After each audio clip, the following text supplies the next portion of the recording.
Hi, glad you could make it for this solo journey on how to run a meeting. Let's get going.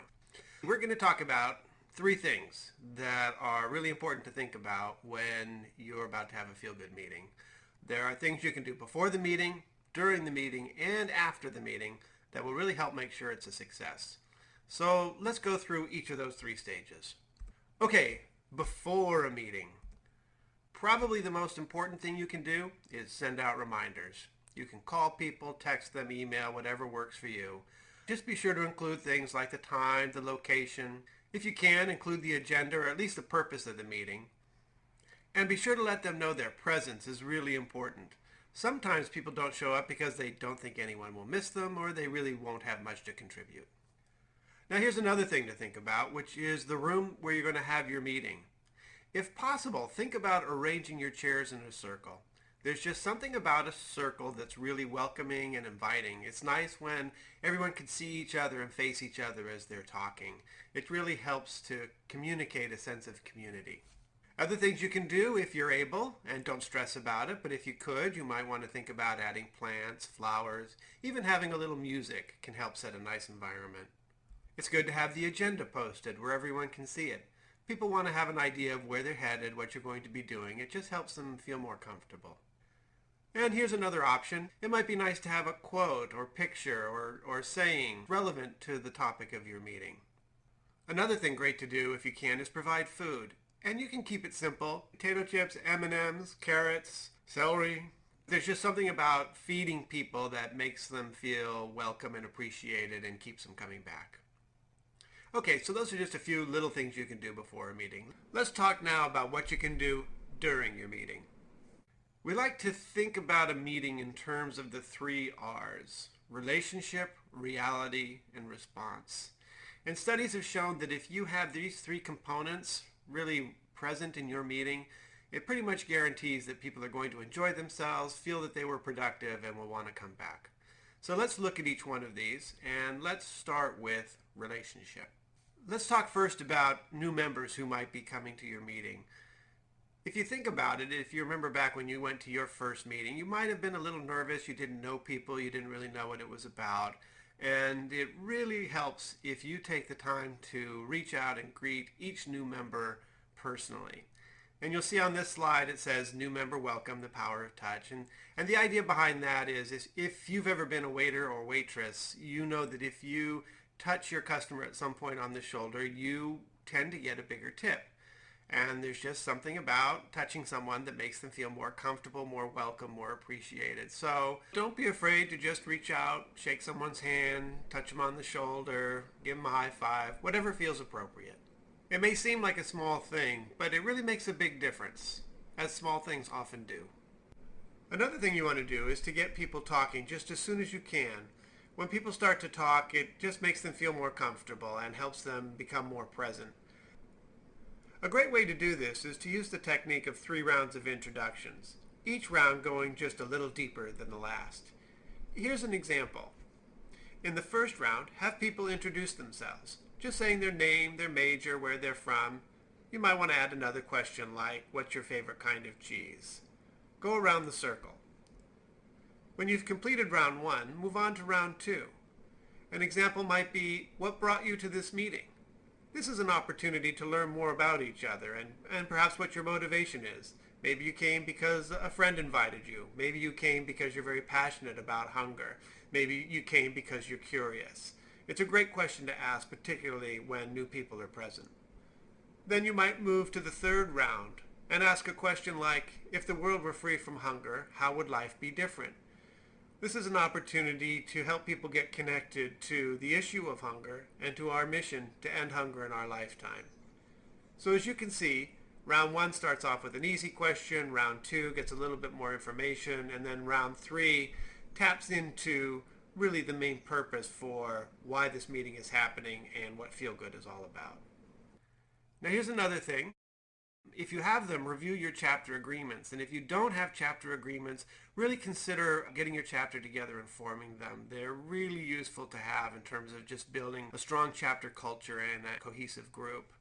And here are some examples of agreements you might have: to maintain a good attitude, to listen respectfully, to not dominate the conversation and to resolve conflicts that arise.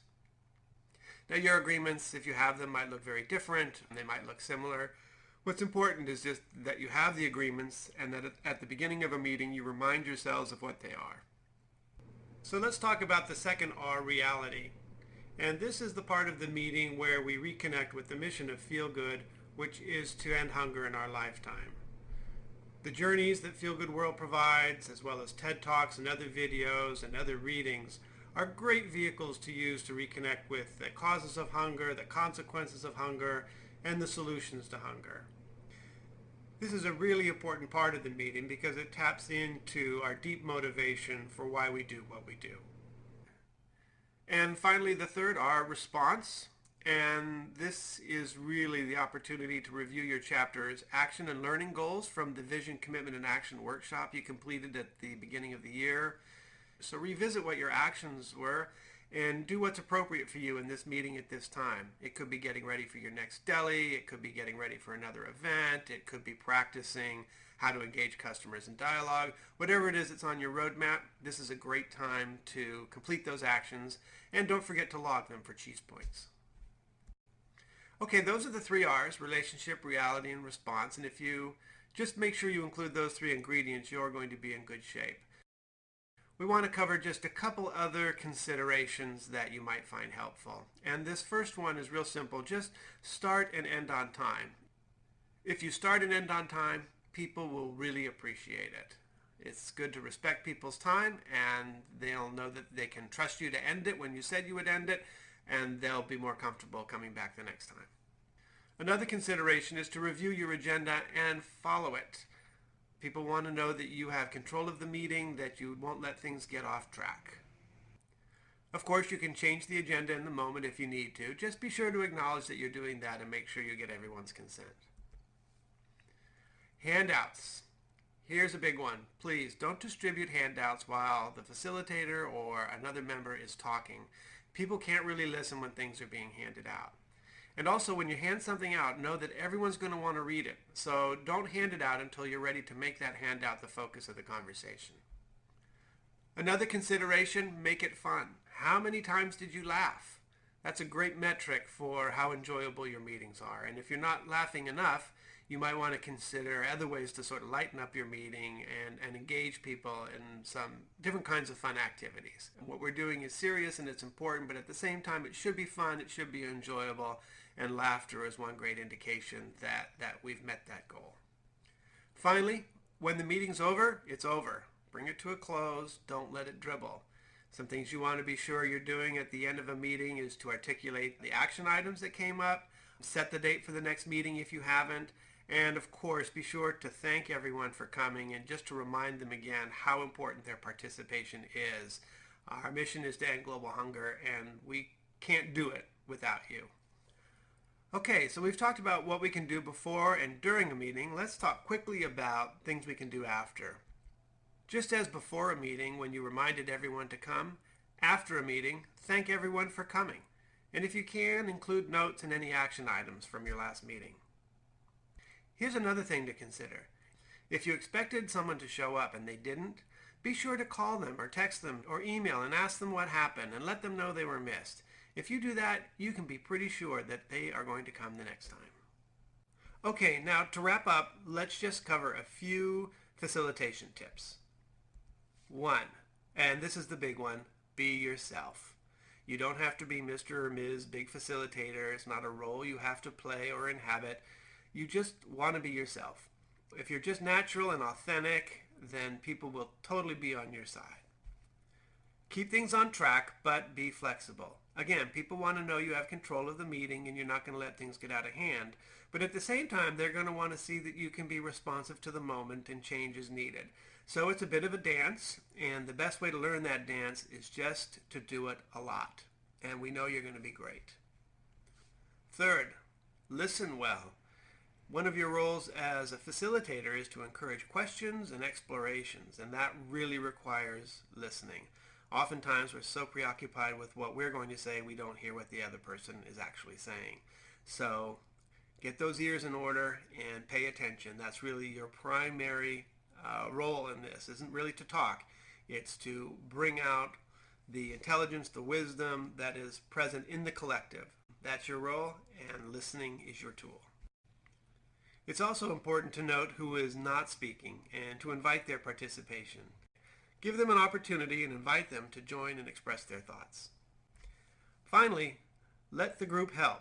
If, as a facilitator, you find yourself getting stuck, not sure how to proceed or what to do next, turn it over to the group and ask for the collective wisdom to kick in and help you out. Asking for help does not diminish your leadership. It always enhances it. Always. Okay, so that's our solo journey on how to run a meeting. I hope you found it helpful. If you have any questions or comments or suggestions, we would love to hear from you. Feel free to contact me, Kern, at kern@feelgoodworld.org. And good luck on your next meeting. We're sure it's going to go great. Thanks.